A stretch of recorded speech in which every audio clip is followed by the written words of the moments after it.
Welcome, everybody, to another thrilling episode of HomeKit Insider. Joining this week is one of my friends that I get to see a couple times a year.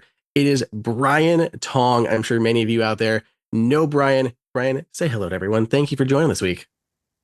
Hello, everyone, and thanks for having me, Andrew. We've been trying to get this put together for a while. Schedules can be tough, but we're here. We here, so I know I'm ready to we roll. are But thanks finally for here. having me.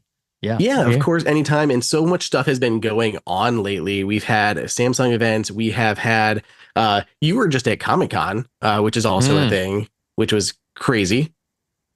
I mean, it's an incredible thing for people that are into the whole geek fandom, which has become so mainstream. And I mean that's my happy place. I think I've gone about 10 or 12 years, somewhere around there. So you don't get to go every year Wow. because there's a lottery for the tickets, but it's one of my favorite things to do. And it's kind of a little mental breather. So I love it. I love it.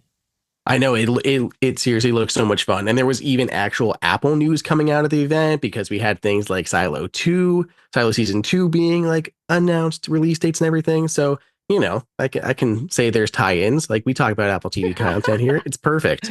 Yeah, absolutely. I mean, the cast was there. The only reason I didn't get to go to that session is because I was in Hall H when they announced that Robert Downey Jr. is coming back to the MCU. So that was kind of a big deal. That was a little bit of a big deal. There was It's kind of a big deal. opinions being shared online in every single orientation on that one. But it'll be And I think, interesting. yeah, we could spend an hour talking about that here, but that's not what we're here to talk about. So No, we they have can smart ask us home about that stuff. directly later. Yeah, Yeah, everyone can just send us separate DMs on our opinions and their opinions on RDJ and the MCU. But we have absolutely. smart home news to talk about. I want to talk a little bit about Apple Intelligence, which dropped this week in beta. So we've got things starting off with UAG introduced a brand new MagSafe or Qi 2 travel charger here. I've got it. I've got it in front of me. This guy is a 3-in-1. It's got this compact design, which we see on quite a few travel chargers. It magnetically opens up, and you've got like a little like bifold situation here. On the right hand side, you got your pivoting up Apple Watch charger, and the right side Mm, has your built-in stand for your iPhone. There's a little lock in the back that you can use to adjust your angle. nice. But yeah, and it comes in what I swear might be one of my wife's makeup bags in a black camo, but it's got a little tech pouch that you can use to take with you, and it's got like the appropriate cables, charger, and world adapters in the box. Do you use a MagSafe charger when you travel? So do you want me to be honest? Because Tell me. the answer is no, because I haven't found the perfect one. I'm still, everyone typically tries the Apple one. I'm like, it's all right. As time has gone on, we now have like the faster Qi charging in some of these travel chargers. So I literally am like the guy who has the power adapter with the two USB-C ports, and I connect my Apple Watch and my phone to it. I was just in Italy and Greece for my honeymoon, literally maybe 4 weeks ago now, 3 weeks ago now, and because I was in a rush, I didn't go seek out a travel charger. There's a cool one from Nomad also that kind of plugs into the wall, has dual, and then has like a little thing on top for your Apple Watch. I remember seeing that. But yeah, I'm even though we are covering tech, sometimes we're a little OG in other ways. So I need to get one. Maybe this is the one. I mean, how do you like how it feels? Because I think everyone's been trying to hit that holy grail of super portable, classy, sturdy.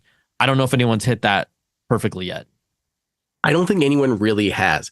To me, MagSafe Duo was the absolute go in terms of like build quality, but it of course it's got lightning on the back and it's got the slower Apple Watch charging. So like I can't Mhm. really travel with it.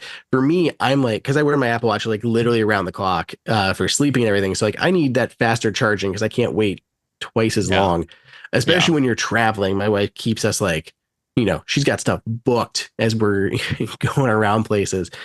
This one does a good job, but it doesn't. To me, I really think UAG does a lot of like really rugged stuff, and this has a really cool aesthetic to it. But the Apple Watch Puck specifically feels just a little wiggly, a little Mm, cheaper mm, on that mm. side. That's my only. It's my only little qualm with this thing. But I like the overall design of it. It's a little bit bigger to fit on a nightstand. Some of these hotels, like we've gone to, Mhm. like they'll have like the tiniest bedside nightstand. And that wouldn't fit, perhaps, but it's going to depend on your situation. But I like the design, and I like that you get this whole kit with it, like the whole tech pouch that you can fit other stuff alongside, and you get a braided USB-C cable Mm. and the world adapters for the charger. Like you can leave these just at home if you don't need them, but you can easily toss them in here. So I think that's pretty sweet. Like it's a decent little setup for this guy, but that's the only problem that I have with it. The other thing is that you might mistake it for your wife's makeup bag. So, it's That's multifunctional. true. That's Very true. multifunctional. I'm pretty sure she has the same one just in straight black. Like you know. I wonder if I can just start sliding these little portable chargers in there with her stuff, and we'll just take one pouch for everything. I would never question how much makeup my lady can fit into a bag like that. So I'm going to tell you right now, there's going to be no space for the charger. That's maybe not. true. I was just counting on the fact that she's much more responsible, and there's a higher chance she's going to remember that than I am going to bring all of our requisite cables. Because I don't know about you, but when we travel, I bring all the power cables. Like Me too. she doesn't have to bring a single charger, not a cable. We get on that flight and she's like, "Do you have a charger or a battery?" I'm like, "I gotcha." Like I got multiple battery packs, everything. You got to prepare, man. You got to prepare. So, I mean, it looks kind of cool. Has like almost like a wallet case look to it. So I think it definitely has a little style from that aspect. But like you said, if the Apple Watch charging puck is a little wobbly, maybe they just need to tighten that up a little bit. Yeah. I mean, they're all using MFI components here. I mean, it's an actual certified puck. It's just that little hinge. But as long as it holds up, it's fine. So I'll give it a shot for a few weeks. I'll try it out and we'll see how it does. Mm-hmm. So this has been weird news. The newish Logitech CEO. Logitech has been in the headlines because they were saying that they were looking at developing a perpetual mouse that you would like pay for like a subscription service to use your mouse, and they would deliver new features via software updates.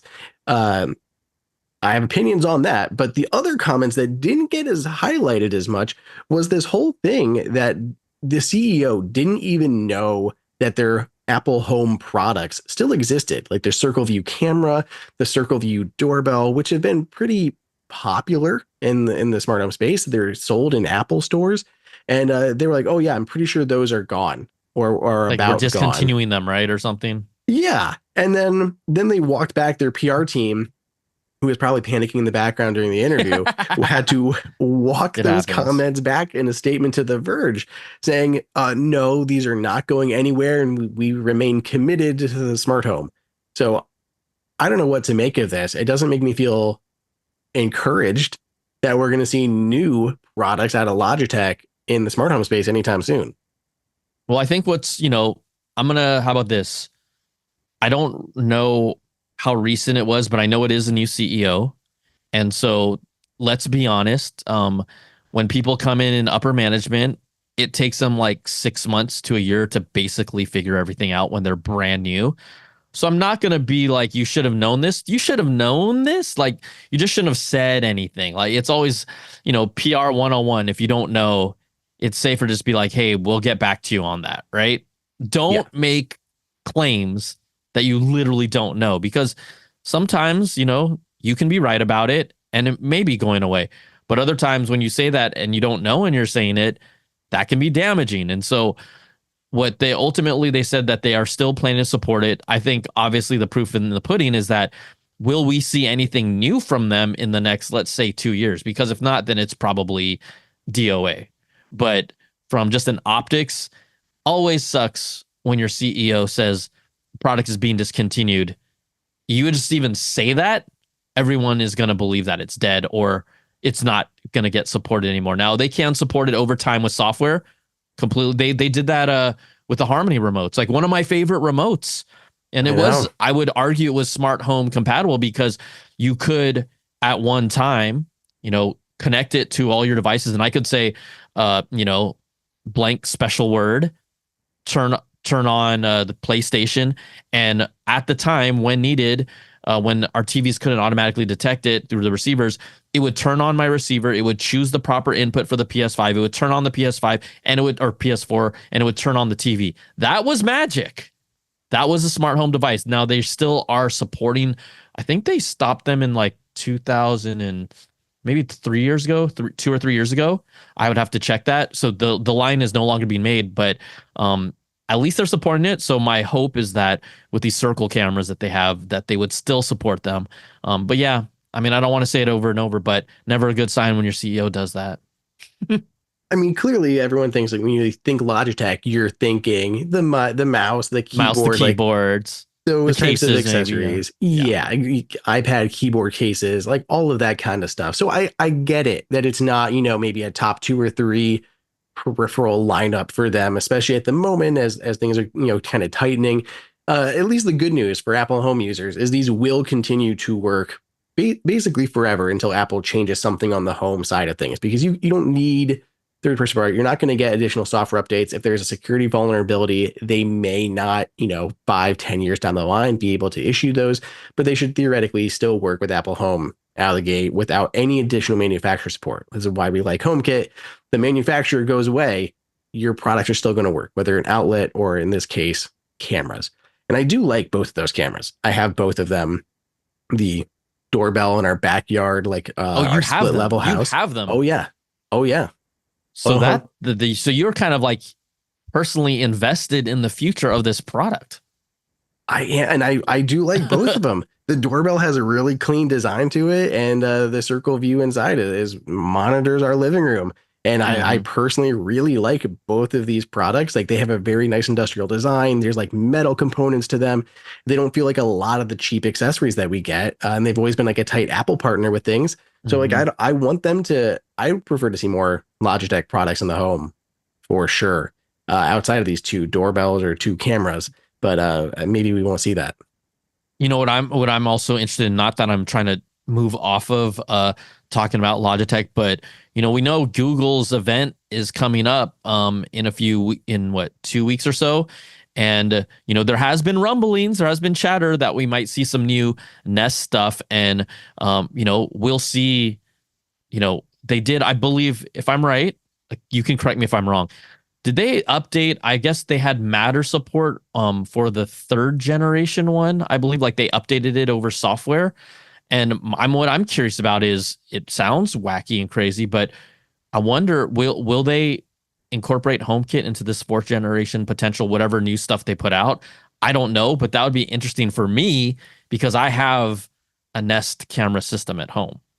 So it doesn't mean my old stuff is going to work, because they've kind of been talking about, oh, we'll make it work.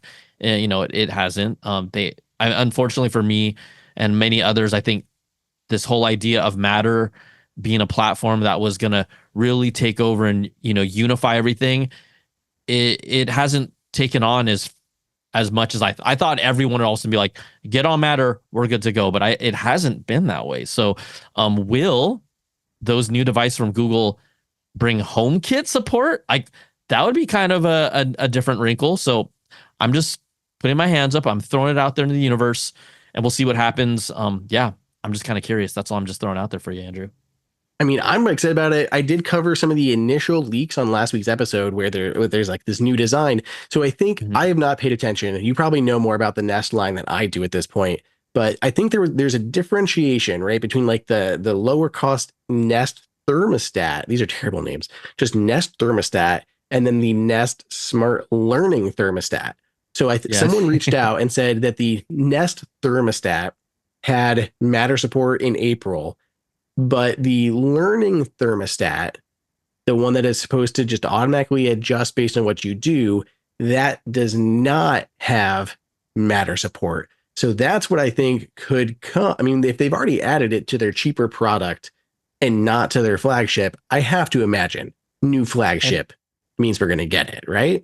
And if I recall, the reason why I mentioned talking about only one of their models, so you helped me there, is that the basic Nest came out later. And so for whatever reason, whether it was a chip inside or software development happened, they made that one compatible. But the 3rd generation Nest Learning thermostat, I've had that for years. years. So I'm going to argue maybe 3 or 4 years. And so that's partially why too, right? All of a sudden, this more entry level, more universal, more plastic looking model got the Matter support, but the older stuff did not. They said they were planning to bring it to it, still hasn't happened. So kind of like what I alluded to, I'm very curious with what they're going to do, and we'll see if something like that comes, to fruition, whether it's, direct HomeKit or just Matter support. It would be nice because then I could actually control my Nests through my through Apple apps and stuff. I would like that very much. That would be fantastic, and I hope that they do it. I agree. It's just so wonky. It's so weird when you're in that situation where you have a newer product with more features than your expensive flagship product. And I don't know maybe it's like a memory situation because it's like Wi-Fi connected, right? So your Wi-Fi should be fine. I can't imagine it's additional processing power. So I think it's got to come down to like memory storage, something like that. Or maybe they just want to keep it as a feature for the new model to push those upgrade sales. I mean, they've got you on the hook, right? I mean, yeah, the newer model that came out is a more plastic based. It's like it's less expensive because its design is not this luxurious metal click wheel, right? It's a little more scaled back. It's not their premium design basically, but it had Matter support. But it did. So for me, it was not convincing enough for me to say, hey, I'm going to replace my Nest Learning thermostat with this more not universal, just a more consumer friendly version from price point, and design is not as luxurious. I was like, I'm just going to wait it out. And I've literally been waiting for a few years. So we'll see what happens. Absolutely. Okay. We have a new presence sensor coming out. Before we talk about that, we should take our first break, hit one of those sponsors, ExpressVPN. If you don't use a VPN, you should be using a VPN. The easiest thing is like going online without ExpressVPN is like driving your car without insurance. You might I can't even talk right now. We have been going on trying to get set up today. Let me start this again. Going online without ExpressVPN is like driving without car insurance. You might be a great driver, but with all the crazy people on the road these days, why would you take that risk? Everyone should be using a VPN, especially if you are someone who is traveling. You're on those unencrypted networks. You're jumping on Wi-Fi networks. You're jumping on cafe networks, especially if you're traveling abroad. You have no idea. It is not that hard these days to be able to get online and see what other people are doing. Hackers can make up to $1,000 per person by selling your financial data. Things like bank logins, credit card information, passwords, all of that stuff can be stolen from you when you're on those public unencrypted networks in busy spaces. So ExpressVPN can help with that. It is super secure. You need a massive supercomputer to be able to try to crack in ExpressVPN, like billion years to get past the encryption of ExpressVPN. Plus, my favorite thing is it works on all of the devices. It works on your phone. It works on your laptop, your iPad. It even has an Apple TV app. Like you can take an Apple TV abroad and boom, you can just be using ExpressVPN to protect your traffic on your TV. It is so good. So I use ExpressVPN when I'm traveling. We travel all the time. Brian knows this, whether it is for media stuff. He was just abroad.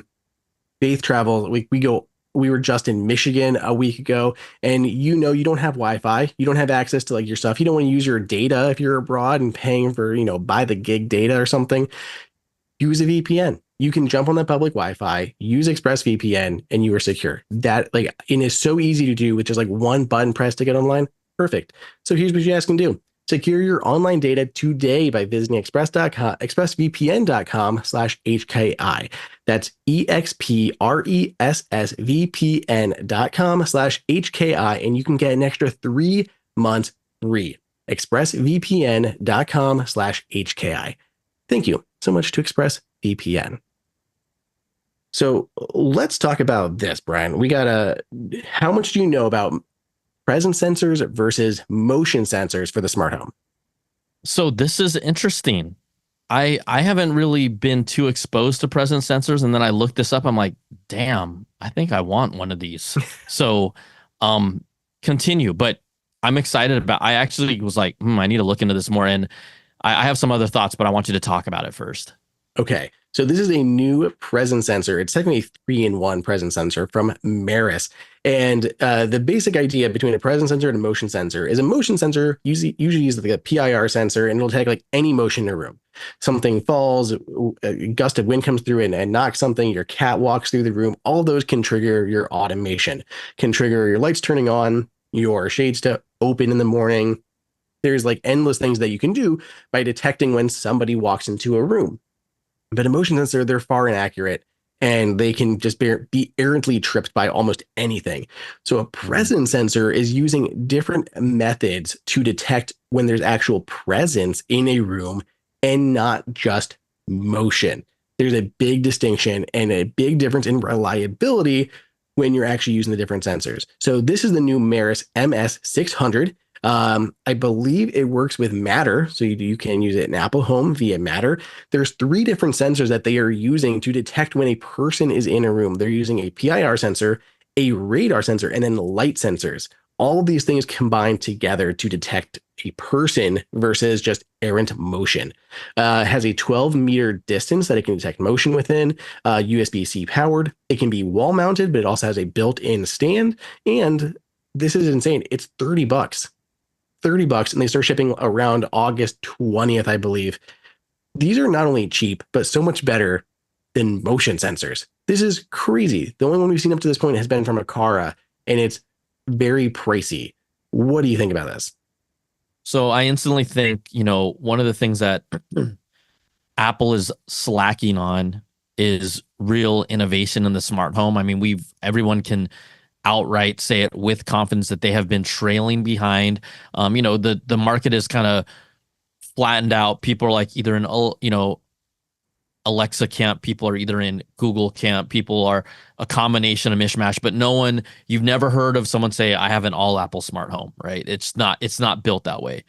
This is the type of device that people don't know about, that I'm saying Apple needs to swoop this company up and incorporate it even talking about being in the smart home as a presence.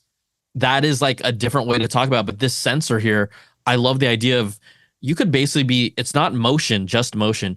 You could flow through your home and the lights would basically turn on, understand when you're there. You could time it during different times of day of when you want shades or blinds to open, right?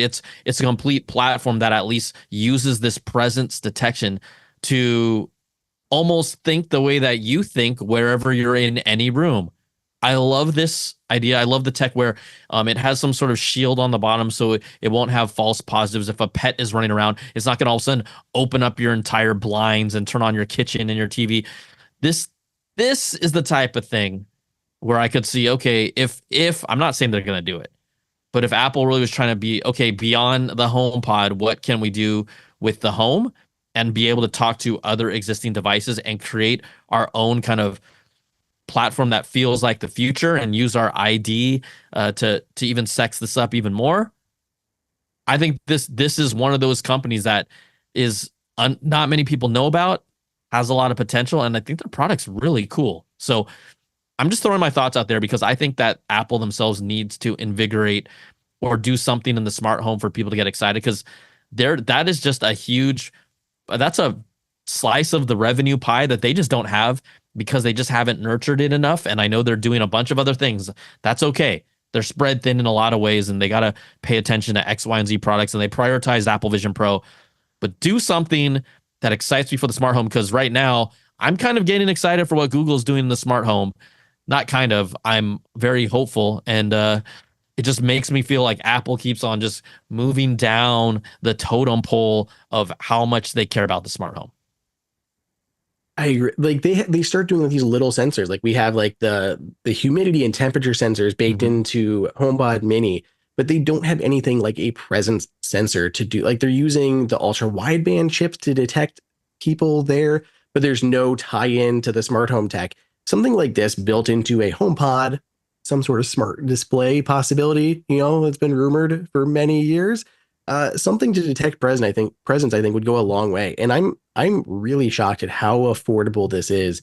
It shows how far we've come. I mean, I think the Eve motion sensor is still like $50 or something. And Just for one $40. unit. Yeah. Yeah. And this is $30. and presence over motion, I Yes. can see people jumping on these and snatching these up. Yeah. So I mean, this to me, this product needs a little more education. When you sent it to me, I was like, whoa, whoa, whoa, wait a second. Let me read into this. And I just love the idea of what it does, you know? I don't know if it can even have different settings. If like you're in closer proximity, you say, hey, when I'm in this proximity zone of this, it means I want to turn on the chair with the reading lamp versus another sensor kind of seeing the entire room and being, hey, if someone's in here, just turn on the lights anyways. I think that this can be fine tuned in a more granular way, but presence over motion, yes. This again, I just want something to be exciting about the smart home, and I think that this is one of those type of things that kind of can help move things in that direction. But yeah, I'm gonna check one of these out. I want to see how much I can actually program for myself, but this is dope. This is super Yeah. dope. And this one is easy and it's a very good like kind of starter model. The Akara one that I mentioned is like I'm pretty sure it's like $80. So it's very expensive, but the Akara one, you do need a hub for it. You need an Akara hub. But what's crazy about that one is you can do just what you said. You can actually, because it's using radar, it can detect how far you are exactly away from the sensor. You can get this like view of your room and then create virtual zones Mhm. that then become individual sensors and triggers inside of HomeKit. So you could literally block out your bed, block out a chair, block out the bathroom door, and have each of those trigger Yep. different Yep. automations and scenes. So like that's why that one's a lot more expensive than this one, because this is like set it up, no hub required, get into Matter in Apple Home, and then use it to trigger sensors and automations, all that stuff. So there's a reason there's a price difference between the two. But I love that there's actual affordable presence sensor to start doing stuff with. This is awesome. Yeah, I'm down for it. So it'll be interesting to see how this space itself kind of grows and evolves. I would say in the next 5 years. I don't think this is gonna all of a sudden overnight just like take everyone by storm, because there has to be some level of education for it. But this feels like the future of walking through your home and things just happening, and and you can dictate it by the time of day what you want it to do. That's cool too. So love it. Yeah, absolutely.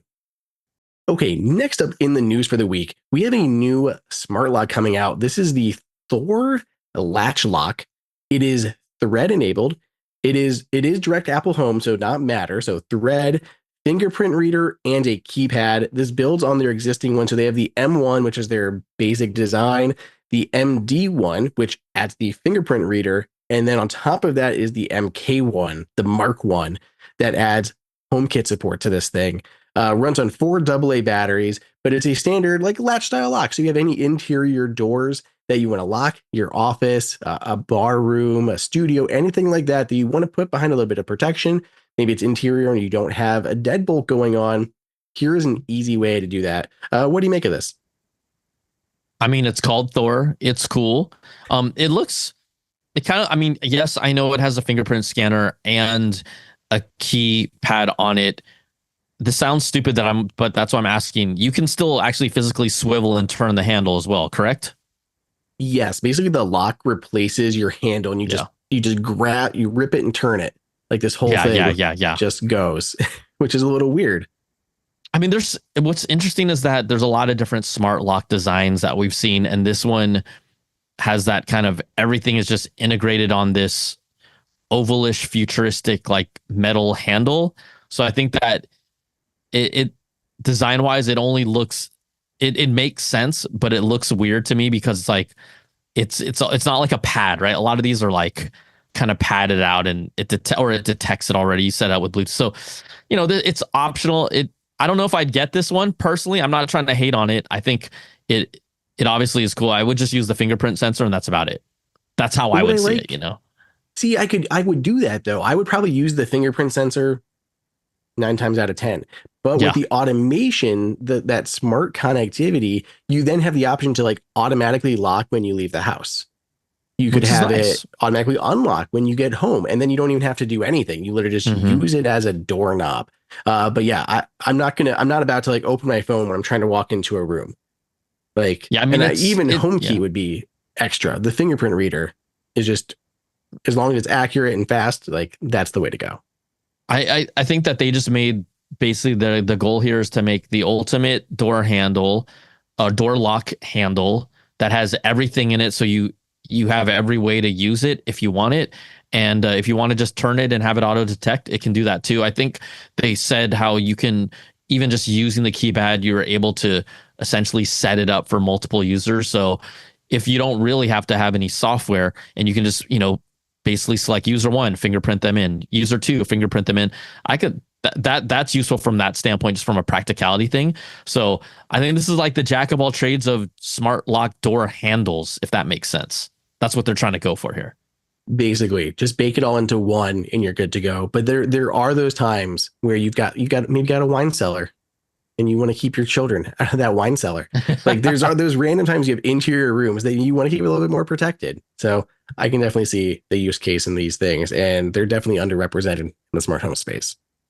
I think for me, when we talk about adopting tech and stuff, the one thing I have yet to find the ultimate solution that I really like, and also I know you can get someone to install it, and sometimes they say, oh, you can install it yourself, but I've seen disasters happen with installing front door smart locks, the alignments, just not being able to do it that well. And I'm handy enough, but if I'm in a situation where I've completely disassembled my front door lock and it doesn't align very well, or my handiwork is not very good, that's frustrating for me. So I've actually not committed to any type of smart door lock at all yet. I haven't. Wow. I know. You're like, Brian, welcome to the future. It's 2024. All I'm going to say, like, level lock. That's if you're going to try one, level lock. It is too good. And for me, I mean, you can keep your existing hardware. Like, you don't even have to replace your doors, inside and outside. You can keep that the same. You can go with the level lock, the touch one, whatever, that has the home key, which is great, but you can go with the standard one. Even just the littlest things of being able to know when I leave my house, did I lock it? Did I lock it? And we've all had those times of like, shoot, and now we're like, you're going out of town, whatever it is. It's just a little bit of peace of mind. And we got the dogs at home, and my wife always worries that they are safe, that the door isn't going to have like a big gust of wind and blow open, and the dogs are running down the road, like all those worries. And it's so much peace of mind to know that it's locked. Okay, question. You know how weather, I don't know if it at your place, but depending on the season here, the door, like, I have to like physically kind of manipulate it a little bit sometimes during like the hotter season versus the colder season, where the deadbolt aligns up right. So this sounds really dumb, but that's why I'm asking you, because you're all into the smart home stuff. Do they have some mechanism that can compensate that for you, or not necessarily? They don't necessarily, and it depends on your smart lock. So a couple things you can do. You can't do it with a level lock, but with other smart locks, you can basically, this is going to sound ridiculous, grind down your deadbolt. Yeah, there are places that will do it, but if they taper it, it'll pull it into alignment. I did that at my last place. I did just have someone grind it down on the side to taper it a little bit. And as long as it gets past that first spot, because I know what you mean with wood, especially like changing based on humidity and seasons and stuff, and it can pull stuff out of alignment. And I had that as an issue. So that was one solution that worked. With the level one, it's actually a round deadbolt versus the other ones are kind of like oval shaped, I guess. I haven't had any issues with it, but it's going to depend. So you can always make the opening a little bit larger that you have that your door goes into. So that's a possibility. There are options, but I mean, literally, if you did nothing else, if you just used it to check the status on whether it was locked or unlocked, you could still pull your door in, but you'd be able to go, oh snap, I just left and the door's unlocked. And you would know, like, that peace of mind. I can't get Good over. point. I mean, there's always time for home improvement.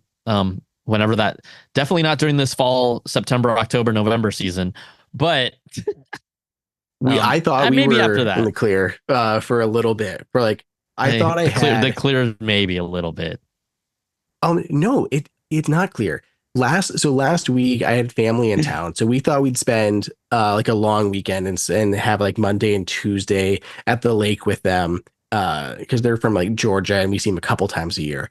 So I'm like, there's nothing going on. We're mid betas on things. And even if Apple did drop a beta, they've been pretty small. And even if they enabled Apple Intelligence, there's going to be a wait list for things and we'll get it, probably a Tuesday or Wednesday. And I'll have time to get that up in time.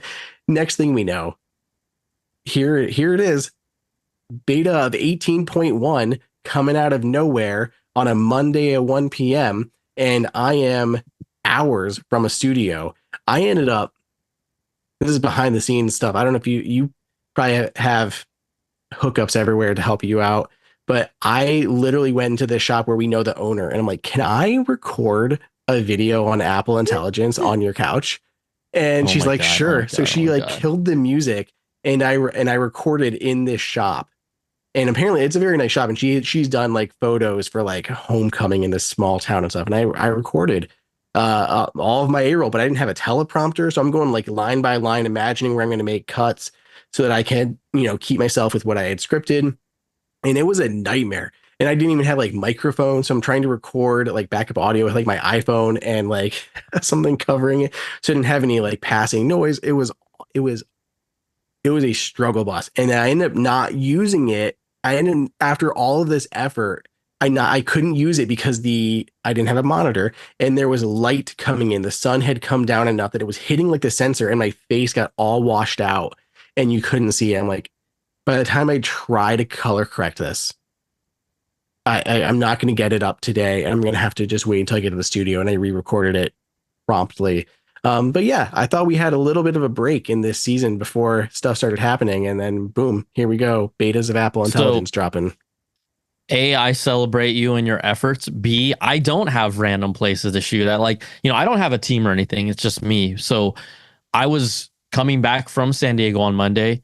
And then the reality is that I had other obligations video wise that I had to do on Tuesday and Wednesday.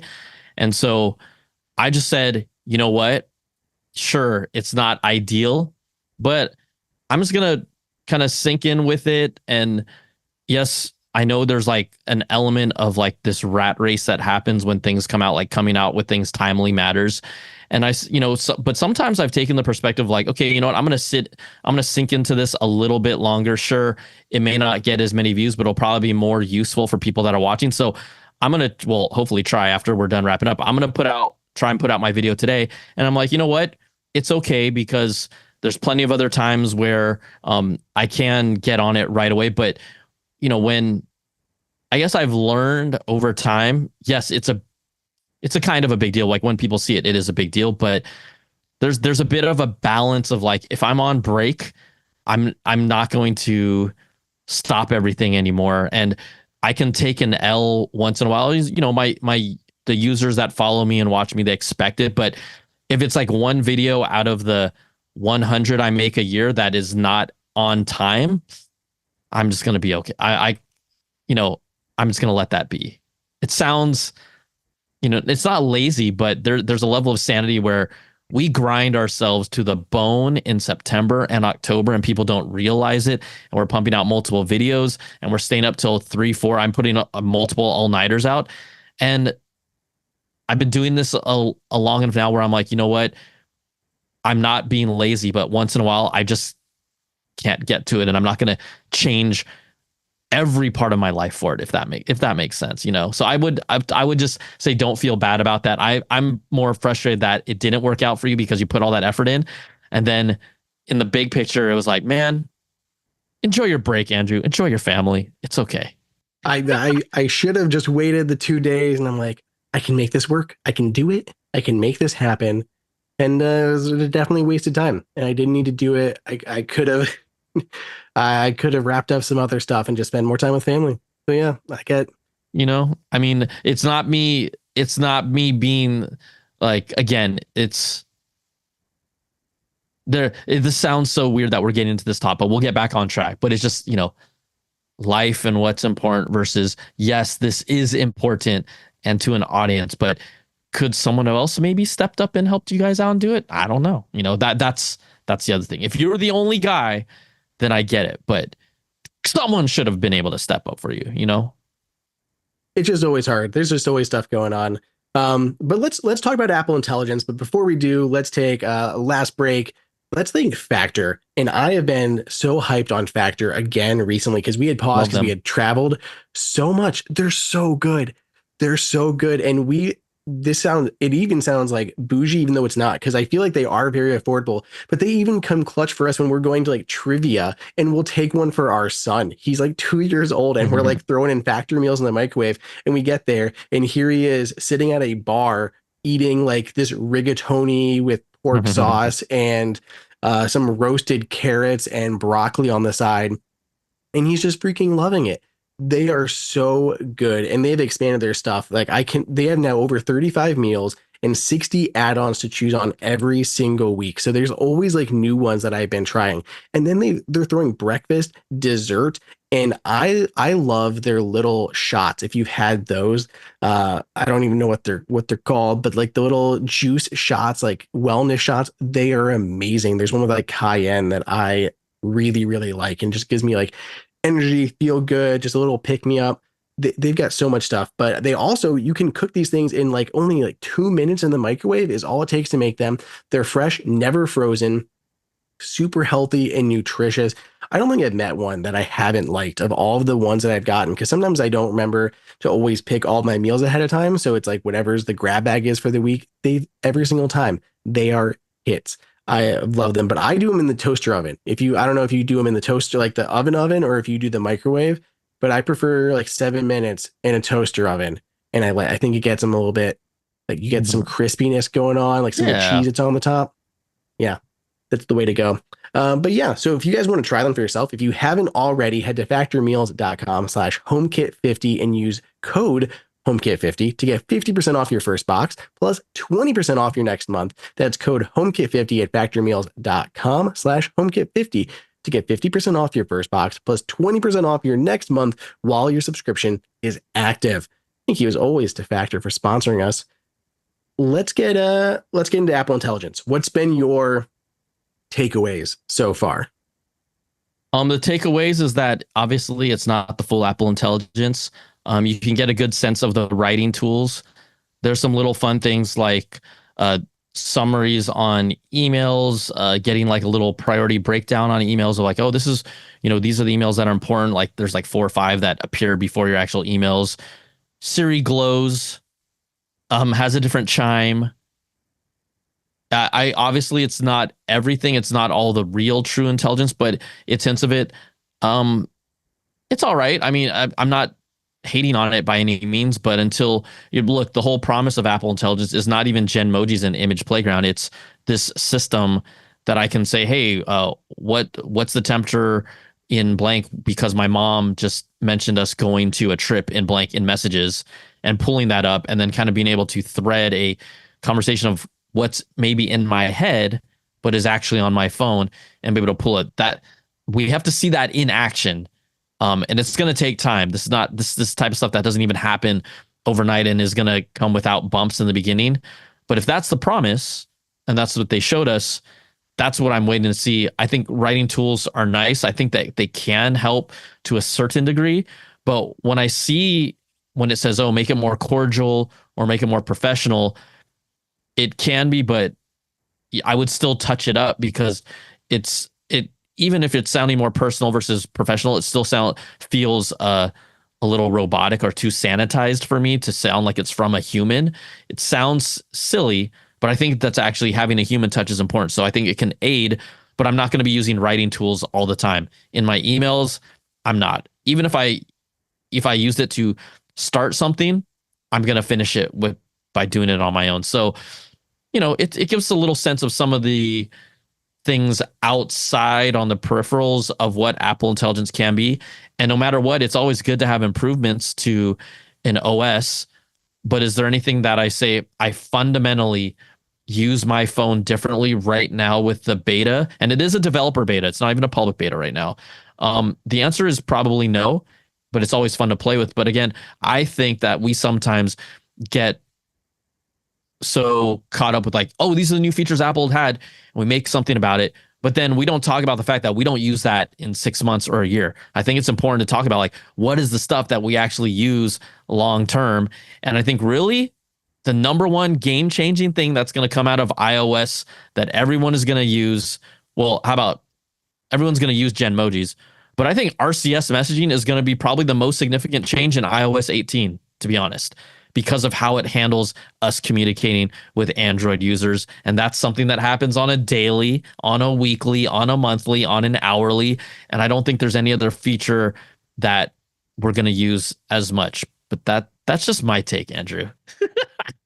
I mean, it is such a broad term, which honestly, I don't know about you. You know, I know you got some content coming out around this, but it is such a broad term. It's like, how do you nail down like what it is? What is the feature? Like there's email priorities, there's reducing notifications that it's using AI to decipher, you know, what is important and not important to alert you about in this time that you want to reduce interruptions. The email priority one I really, really like, and the summarization's cool, but also right now is a terrible time for it because I don't sign up for any political emails, but somehow I end up getting them. And I keep getting, oh man, Andrew, this is an urgent email that you have to look at. And it's like from this person, Andrew, my opponent is outspending me and my deadline is at midnight tonight. Like that. And the Apple intelligence things like, oh man, there's a deadline tonight. You need to take care of this. And you get those like every day. I'm like, dude, can I filter out all of these like political ones? So like that, you know, that stuff comes into play. But it's a lot of small steps right now. Like you said, super early beta. All of the personalization and the human context and your stuff is all not there yet. This is still basically just an upgraded version of Apple's Assistant with some fresh paint on it, as well as all those other features. A lot of stuff does look a lot nicer. Like when I was asking like for the guard schedule, like the Cleveland Guardians, and I did a comparison between old version and new version, and it looks a whole lot better. Like they're able to show the schedule and the record for the season, all of that. I really like it. But it's still the same stuff so far. Yeah. First beta is out. Yeah. And it's an honest take. I mean, it's like I said, it's like the stuff on the edges. And so they can say it's Apple Intelligence, and it is, but it's not. We're not in the meat and potatoes. We're not even on the appetizer right now. We're on like they're just setting the table up and putting the utensils down. So I do like being able to type. Like that's pretty awesome. The ability to double tap and I don't have to talk. I mean, I mean, again, it's nice, but I don't. Even at that, I don't know if I'm going to be using it every day. I think presentation wise, like the fresh coat of paint they have on it and how information is displayed. I mean, it's always nice no matter what when we get kind of a new aesthetic, just like it's always nice when the phone looks a little different. It's right. This is aesthetic stuff. But, you know, when it comes to, okay, on the daily, what am I doing? I have a phone with the beta on it, and then I have my daily driver phone. And typically when something is so attractive to me, I'll end up using the beta phone even more than my actual daily phone. So that hasn't happened yet. And so that also indicates to me where I'm at with it. And again, it's nothing wrong with it. It's just all the stuff on the edges right now.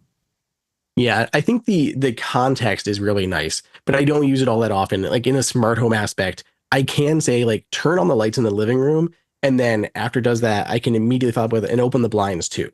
And it knows like, okay, you also meant the living room. So like that context is pretty useful on the smart home, but it's weird that it doesn't do it on other devices like HomePod. And it's still in those specific niche situations where I'm looking for that follow-up content. So there's not a ton of that, but it does exist. It is better. I'm excited for when we're able to integrate with the other LLMs, and then I can just like anywhere I'm at, I can double tap, type a question, and get ChatGPT to be able to give me an answer. It's like just a super fast instant shortcut to ChatGPT or any other LLM that you plug in. But I think that's going to be pretty useful too. Yeah, I mean, I think just a little quick update for people, just because we're always scanning the news. Apple recently just did their earnings report, and Tim Cook did say that ChatGPT would be available in iOS 18 before the end of this year, and integrate into it. Whether it'll still be in like a beta form, but for people that have read or heard the buzz around, hey, Apple Intelligence really won't be potentially ready until arguably 2025, at least having the fact that Tim Cook outright said Chat GPT integration will be coming by the end of the year. At least it's, I'm like, okay, at least we know we'll be able to start playing around with that by the end of the year. So just a little nugget for people that are listening. Yeah. There's so much stuff to it. This is going to be an ongoing discussion for literally, this is going to be years of Apple slowly building on features to this. I think this is like, we got our first step, our first taste of it. Like you said, it's around the edges. The foundation is there. Now we just need that, the middle part, the meat of the potatoes, the actual content to come. And we will see it over the coming months and I'm assuming years. Yeah, years, absolutely. Awesome, man. Well, thank you for coming on the show. We have rolled for quite a bit of time today. We've had our bumps and downs and trying to get this stuff to recorded, but I feel like we got there. You know, We the got audio it. is going to be pristine for everybody listening. So thank you so much for joining. Where do you want to send people? You know, where do you want to tell everyone to go? I mean, if they want to check out, you know, Apple content, Google content, tech content, TVs, headphones, whatever it is, like tech geek space. But obviously, I have a big focus on Apple because that's kind of how I got involved in this tech space. So you can just check it out. Look for me on YouTube. It's just Brian Tong. Twitter is Brian Tong. Instagram is Nostratongus. If you know what that means, you know what that means. But just search my name. I'm out there. And if you enjoy the content, then come around, stick around, hang out, and I'll see you there. Yes, absolutely. The YouTube videos are great. I think we talked about this even on your podcast, but the one that you did over all the accessibility features, like that was so good. And it came out of you probably just by instinct when we were trying to get this started. We couldn't hear audio, and your hand, your like signing was actually like I knew exactly what you were saying, and I'm like I'll edit after, and it's like you just message me. That's good. But yeah, if you guys haven't already, check out all of Brian's stuff because it's fantastic. So thank you again, man. We'll chat. Appreciate it, Andrew. We'll do it again next time. All right. Sounds good.